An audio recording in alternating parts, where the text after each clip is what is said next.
Hello students, welcome to the video lecture series for the subject economics. Students, today I'll be talking about relative income hypothesis. Now this theory was given by Dusenberry, who was an American economist who made a considerable contribution to the Keynesian analysis of income and employment. Now he wrote a book, Income, Saving and the Theory of Consumer Behavior. Now, according to Dusenberry, an individual consumption depends on his income relative to the income of the individuals who belong to the community. Now, thus, if the income of the individual in a society increase at the same time and by the same percentage, the relative income of the representative individuals will remain. Relative income of a representative individual remains unchanged.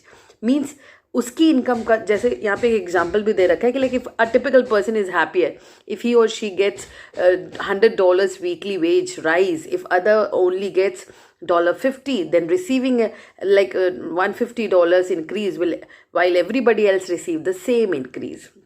Okay, so this is the logic, this is the theory, the reason. So there will be no change in the consumption spending. Now this implies that APC will remain constant in spite of the increase in absolute income. Average propensity to consume same रहती है अगर आपकी income, absolute income बढ़ रही है तो भी. Now Dusenberry ने hypothesized किया that in the long run the whole community will continue to consume the same proportion of income in spite of increase in the absolute income. Now this will happen if of course there is no change in the pattern of income distribution. So याद क्या रखना है कि अगर income distribution के pattern में change ना हो तो उस केस में अगर एब्सोल्यूट इनकम आपकी बढ़ भी जा रही है तो this will create no impact, means consumption spending पर कोई फर्क नहीं पड़ेगा. Now this will happen if of course there is no change in the pattern of income distribution. The hypothesis suggests that as the income increases, the consumption function shifts parallel to the APC, shifts parallel, and so that APC remains constant. Now the hypothesis को समझाने के लिए I'll support this with the help of a diagram. So students, ये एक छोटा सा वो दे रखा है कि relative income hypothesis के बारे में कि hypothesis was formulated by James Dusenberry. Now we care more about our relative well-being than our absolute well-being. तीसरा, poor people use up more of their income than richer people because they want to close the consumption gap.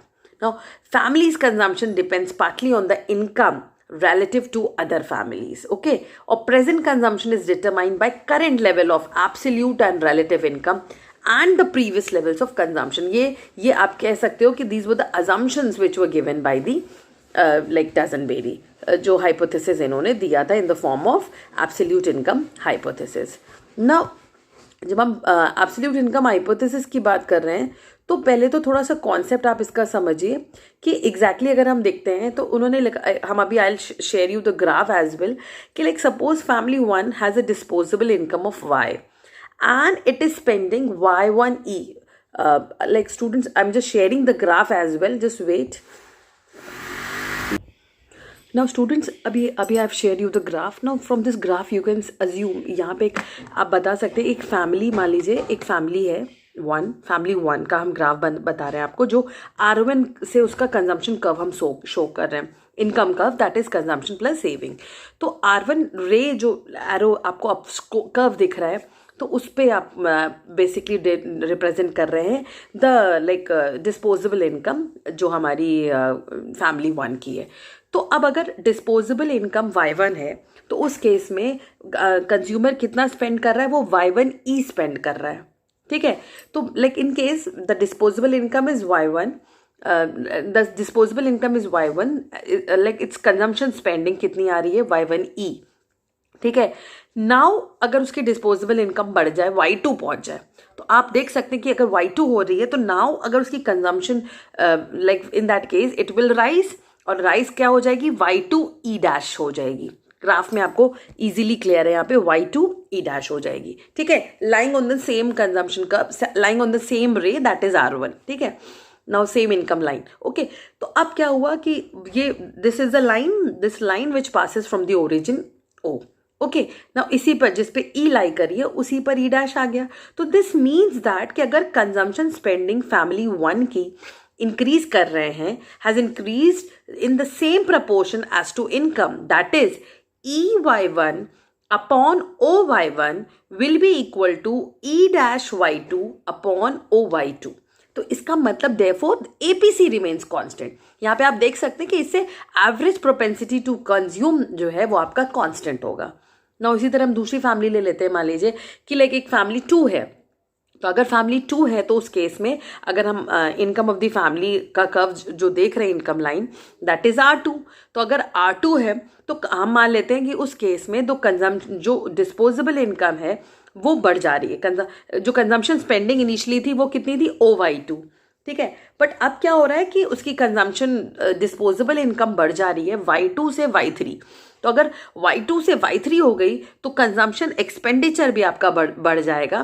पहले था FY2 consumption spending, but अब उसकी disposable income बढ़ने से कितना हो जाएगा, F1Y3. तो F डैश Y3.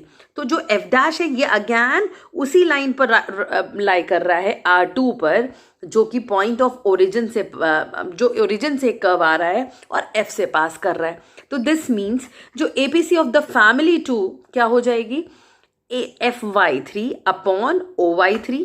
और after increase in the income, जब जो इनिशियली कितनी थी, FY2 अपॉन OY2. ये इनिशियल APC था. दस APC remains constant in spite of the rise in the family's absolute income. Now, the reason is that relative income remains the same. So, इससे हम conclude कर सकते हैं कि if it is true for all the families or the households in the economy, the average consumption as a proportion of average income will also remain constant. Now, if we join F1 and E1, we get a consumption curve जो हमें मिलेगा C dash.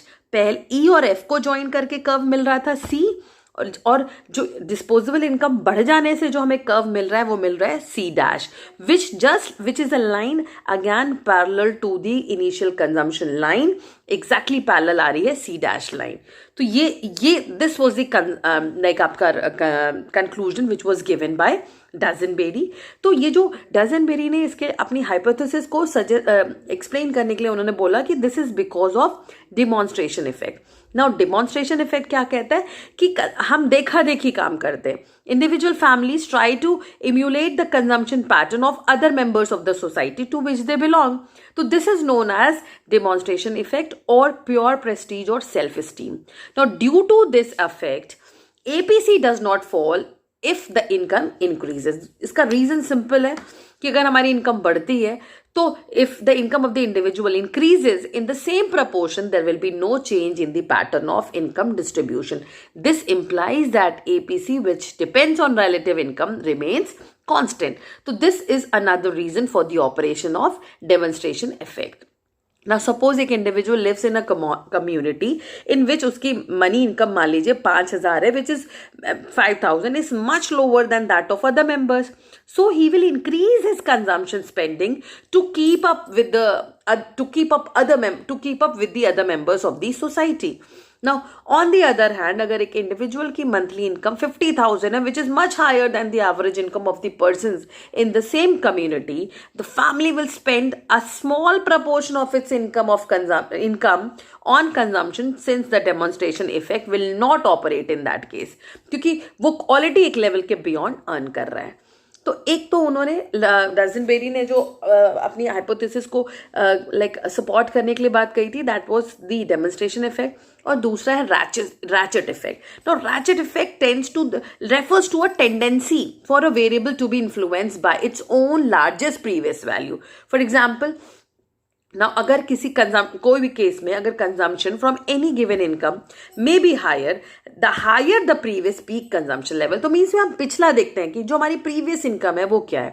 No however these two effects are interrelated. The ratchet effect operate partly due to the demonstration effect. Now, when the income of the family falls, it does not want to show it to the neighbors that it can no longer afford to maintain its current standard of living. In addition, consumption habits are developed over the year. So when the individual's income suddenly falls, he finds it difficult to adjust himself with this like fall in income. तो उसकी consumption accordingly तुरंत कम नहीं होती. वो अपना कोशिश करता है कि अपनी स्टैंडर्ड ऑफ लिविंग को प्रोटेक्ट कर सके. उसके लिए हो सकता हो वो बोरो कर ले या सेविंग्स जो है उनको यूज कर ले. तो thus a fall in income in times of recession और even a deep depression does not lead to a fall in consumption spending. क्योंकि क्रॉस सेक्शंस हैं, हम लोग इंटरडिपेंडेंट हैं, हम दूसरे के डेमोन्स्ट्रेशन इफेक्ट्स के हिसाब से काम करते हैं. ठीक है. तो this was exactly what was shown through the Duesenberry, जो उन्होंने अपनी कॉन्सेप्ट के थ्रू, रिलेटिव हाइपोथेसिस के थ्रू जो उन्होंने बात बताई थी, उसको सपोर्ट करने के लिए आपके ये दो बेसिक जो फैक्टर्स थे वो हमने आपसे डिस्कस किया. Okay, now next is okay, then this was basically the like relative income hypothesis. Students, I'm sure अगर आपको कोई भी I've tried to clear your doubts, but अगर आपको कोई भी प्रॉब्लम हो रही है तो we can discuss this hypothesis in the live class, जिसमें it will be possible to explain you more. Okay, so thank you students, thank you for watching.